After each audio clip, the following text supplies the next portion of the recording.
So in this question, we need to find the angle between the hour hand and the minute hand of a clock at the time at 2:15. So if this is our clock, so this is our clock.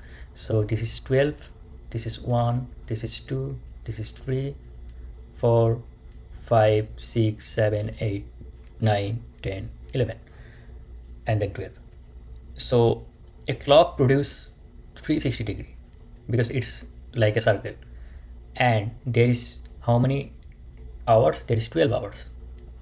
So it will be 30 degree per hour. So if the hour hand, like if it's here, and if it goes to this direction at 1, it will produce 30 degree. So at 2:15, what should be the time? So at 2:15, the hour hand is here and the minute hand is here. So we can assume this as 30 degree. But there is a problem. When the clock is 15 minutes past, that means this hour hand is not exactly at 2. It will be something like here. It will come down a little bit below. So it will be actually this hour hand will be here.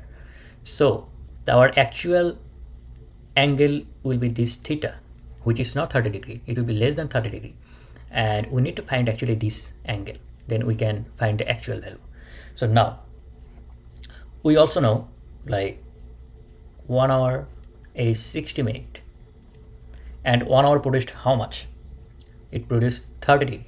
So we can assume 60 minutes produce 30 degree. So 1 minute will be 30 by 60, and it passed 15 minutes.